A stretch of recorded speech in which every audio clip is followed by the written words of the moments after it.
Allah banyak bersumpah dengan waktu, dengan masa, dengan zaman. Waktu sebagai alat untuk bersumpah. Seorang mukmin tidak boleh setiap harinya itu keluar keringat kalau tidak ada.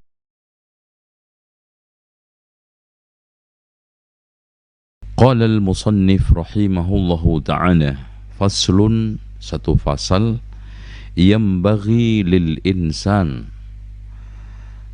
seyukianya bagi setiap manusia, berarti untuk seluruhnya,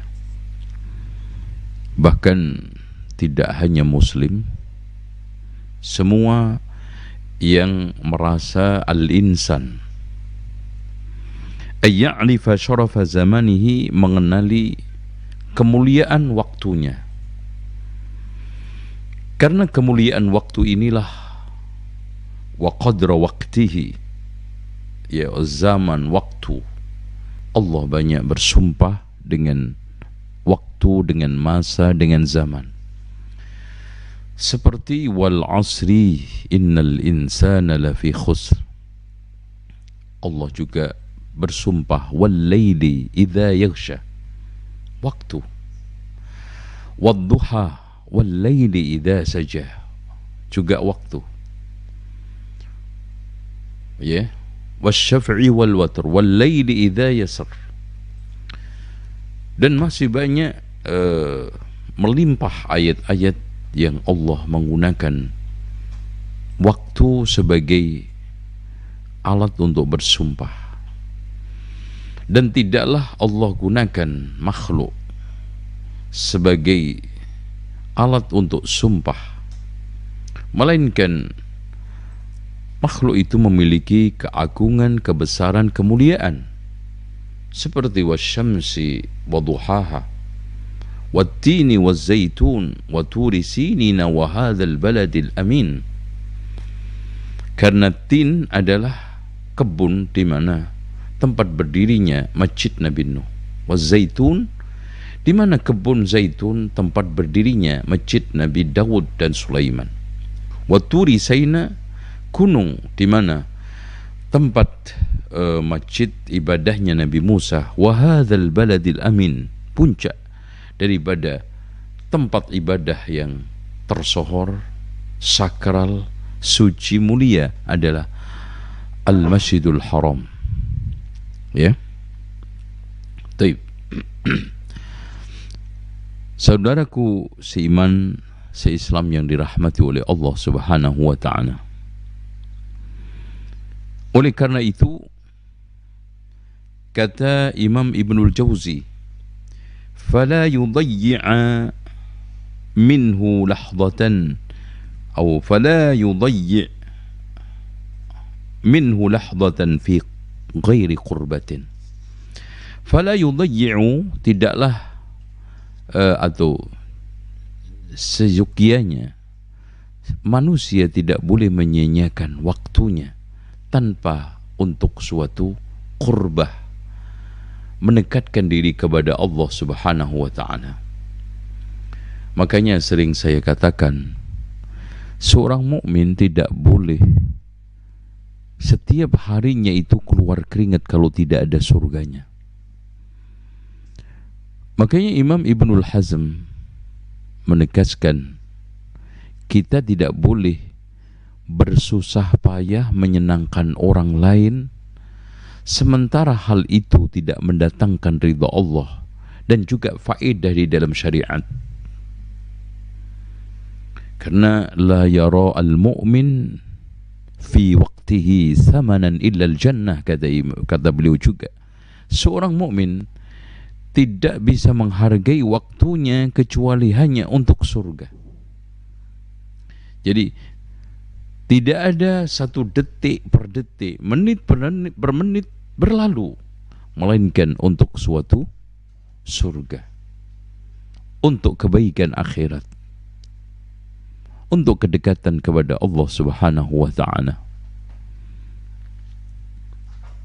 Makanya di sini fala yudayyi'u minhu lahdatan, senapas, sedetak nadi kita tidak boleh kita sia-siakan untuk suatu hal yang sia-sia. Karena ciri seorang mukmin, min husni islamil mar'i tarku ma la ya'ni. Pertanda kebaikan Islam seseorang adalah meninggalkan sesuatu yang tidak ada gunanya. Karena kata Imam Asy-Syafi'i, saya tidak bergaul dengan orang sufi, saya bergaul dengan orang-orang sufi tidak mendapatkan faedah kecuali dua. Yang pertama, waktu itu seperti pedang. Kalau kita tidak gunakan untuk menyabet, maka kita yang disabet. Dan yang kedua, orang itu tidak sibuk kecuali salah satu di antara dua, kebaikan atau keburukan. Artinya, kalau orang tidak menyibukkan waktu-waktunya, umurnya untuk kebaikan, pastilah untuk keburukan.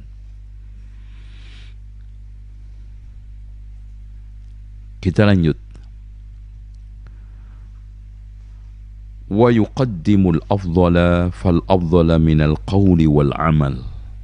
Oleh karena itu, seorang mukmin terutama hendaknya mengutamakan suatu yang lebih utama, kemudian lebih utama berikutnya di dalam ucapan dan perbuatan.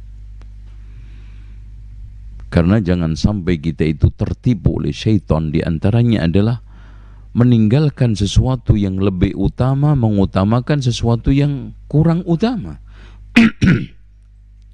Satu jaring jerat syaitan yang telah dijelaskan oleh Imam Ibnu Qayyim. Sejalan dengan permintaan kita, Allahumma inna nas'alukal jannata wa ma qarraba ilaiha min qawlin wa amal.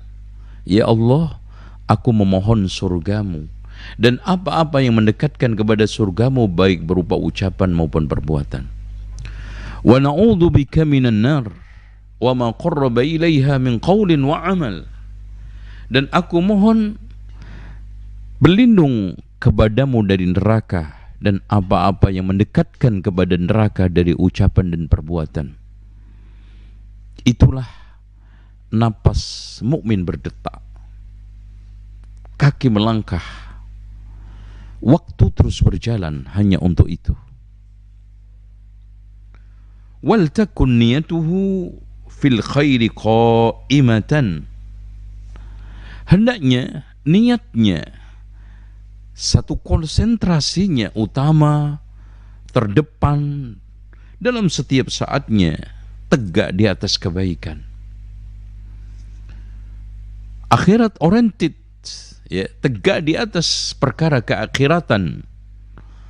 Sebagaimana yang telah dijelaskan oleh Rasulullah sallallahu alaihi wasallam, "Man kanatil akhiratu hammahu." Barang siapa yang tujuan utama, fokus utamanya adalah akhirat, ja'alallahu ghinahu fi qalbihi. Allah jadikan kekayaan di dalam hatinya. Wa jama'allahu lahu syamlahu. Allah himpun untuknya sesuatu urusan yang awalnya berantakan. Wa atatid dunya wa hiya raghimatun. Dunia datang dengan sendirinya. Maka betul kata Aun ibnu Abdullah, barang siapa yang memperbaiki urusan akhiratnya, Allah akan perbaiki urusan dunianya. Barang siapa yang memperbaiki hubungannya dengan Khalik Allah, Allah akan perbaiki hubungannya dengan makhluk. Dan barang siapa yang sekarang memperbaiki batinnya, sirriyahnya, Allah akan perbaiki zahirnya. Dengan demikian, fokus utama, pikiran, ucapan, semuanya ditumpahkan di atas kebaikan. Dan itulah ajakan Allah, ya ayyuhalladzina amanu taqullaha wa qulu qawlan sadida, setiap saat. Ya. Seorang mukmin itu ittaqillaha haitsu ma kunta, di mana saja, kapan saja, nyambung dengan Allah. Sampai tidurnya niatnya untuk kebaikan, bangunnya juga untuk kebaikan, perginya, kembalinya, duduknya, berdirinya, semuanya untuk kebaikan. di dalam rangka untuk kesuksesan akhirat. Min ghairi futurin, tanpa ada satu futur, tanpa ada kesenjangan, tanpa adanya satu celah, melainkan digunakan untuk lisannya berzikir kepada Allah, ya, kemudian membaca Al-Quran, berbuat kebaikan tangannya, kakinya, min ghairi futurin, sehingga faman kanat fatratuhu ila sunnatin faqad ihtada. Barang siapa yang fatrahnya, meskipun kita itu dalam keadaan lemah tapi tetap di atas kebaikan sunnah, maka dia telah mendapatkan petunjuk. Bima ya'jizu anhu al-badanu minal amal, ya. Jadi hatinya selalu bergelora semangat untuk keakhiratan. Pikirannya selalu tertuju kepada kebaikan surga akhirat, meskipun kadang badan ini capek, tapi hatinya masih bersama tahajud. Meskipun badan ini capek, tapi hatinya tetap bersama Al-Quran. Karena saat ini tidak membaca Al-Quran hanya semata-mata karena lisan tidak mampu untuk mengungkapkan, badan tidak mampu untuk bangun karena sakit. Makanya orang seperti ini tetap ditulis oleh Allah berdasarkan hadis Rasulullah SAW, pahala qiyam, pahala kebaikan-kebaikan yang sudah dibiasakan.